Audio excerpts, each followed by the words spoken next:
In fact, doing a series of 4 of them specifically to talk about the Welborne planning application which has been received by Fareham Borough Council. In fact, as you'll discover when our Principal Planning Officer Mark Wyatt gives his presentation, there are actually 2 planning applications that have come in relating to Welborne, one of which is invalid, and we'll talk about that, and the main application, which is the outline application for Welborne. As I said, this is the first of the Community Action Team meetings. There's another one which I'm holding on Friday in Funtley, and then I'm doing one in Wickham, and there's also one in Knowle, so really the communities which surround Welborne, but we felt we should do one in the town centre as well. I'm not going to talk for very long, you'll be pleased to hear, probably about 10 minutes or so, just give by way of introduction, and then Mark Wyatt will be giving a much more detailed presentation on the application, which is actually now before the council. But I was just going to set a little bit of background really to where we've come from, what's happened over the last 8 years, and where we're likely to be heading to now. So, the site, which is now known as Welborne, was identified within the South East Plan originally. It was identified as a site for potentially 10,000 houses, and that was back in 2009. And since that time, the council has developed its local plan, that's known as the core strategy, and the Welborne plan. So 2009 was when the site was first identified. As I said, that was for a much larger site. Once the council had done a lot of detailed investigations looking at the constraints, etc. on the site, we made the decision to reduce that from 10,000 down to 6,000 homes. Then in 2011 the core strategy was put together, so that allocated the site for development, and then we moved on from there into the looking at in more detail at the plans for the new community, which then after a vote was named Welborne. And then we come forward to 2014, so 5 years after the site was identified, a planning inquiry was held by an independent inspector, and that inquiry found the Welborne plan to be sound with modifications which the inspector and the council agreed between themselves. And the Welborne plan was then adopted by the council in 2015. Now, it would have been expected, a normal process would be that when you have the public inquiry into a local plan for a new development, normally you would expect the developers, stroke landowners, to have the planning application then on the table at the public inquiry, in this case in 2014. But of course now we're in 2017, so 3 years later, and we've now received that planning application. And of course during these last 3 years, we've seen tremendous pressures coming onto other sites across the borough, other greenfield sites. And in fact, we're fighting an appeal literally as we speak on a site, for a greenfield site proposed for 120 homes in Porchester at Cranley Road.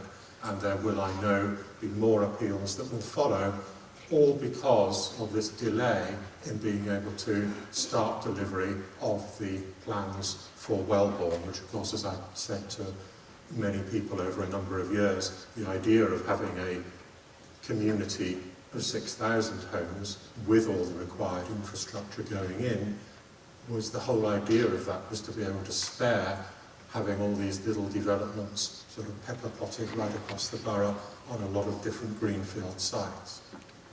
So anyway, in June 2015 the Welborne plan was adopted, and then during 2015 there was discussions with the landowners, but still no sign of a planning application.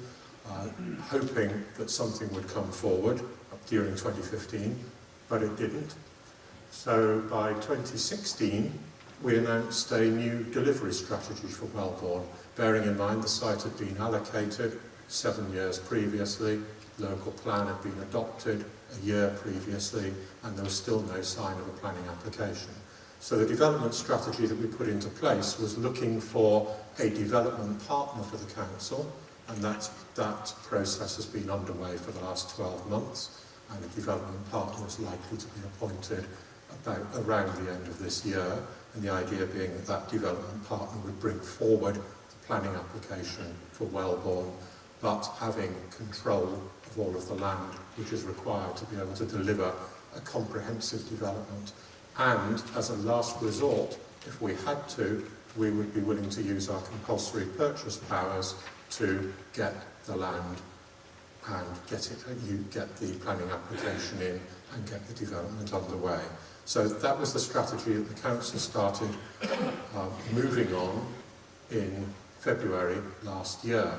And then we started to see a massive activity suddenly from the landowners, potential developers, and within 2 months, Buckland were in talking to the council at long last, seeking pre-application advice, which the council worked very closely with them to provide. Also, one of them, the principal landowning families, the other principal landowner, and I'll show you a plan in a moment which illustrates this, they went off to court, tussling for control of their half of the Welborne site. One particular member of that family sought control through the High Court. His claim was thrown out. The other members of the family, the other siblings, also tried to gain control. Their claim was thrown out, and the judge ruled that the land must be placed on the open market. This is Dean Farm, and sold with bids due by the 1st of June this year. So that process is underway at the moment.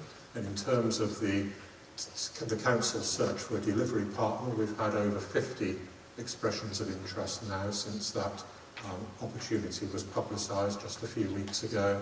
So you have now the situation where we have a planning application from Buckland for almost the entirety of Welborne, and you have a big chunk of the land now on the open market, which isn't controlled by Buckland, with bids due by the 1st of June. So my last slide, which I wanted to use really, is just to illustrate that strategy which the council is following, and also the complexity of land ownership within Welborne. So the big, it's supposed to be a red line all the way to the outside, but it looks like a sort of dark purple line. That is the Welborne plan area, and the very large chunk of blue within that is the land that is not in the control of the applicant, Buckland. That land, it belongs to the Benge family, and they're the ones who have been having their court case earlier this year, and that land is now on the open market. So there is a planning application for all of the land within that red line. There's a string of different ownerships within it, which you can see on the right, but the two principal landowners are the Southwark estates, for which Buckland has control, and the Benge family, which is that very large blue block, of which the Buckland does not have control. And of course what we're seeking to achieve is a comprehensive development of the entire site, which means that you have to have an applicant who can actually have control of all the land that it is that's being promoted within the planning application. So that's the reason for the council pursuing a strategy, but of course if everything comes together through Buckland and whoever ends up owning the Dean Farm estate, whether that be Buckland or some third party, then of course we'll be able to talk to people who have control of all of the land rather than just about a half of it.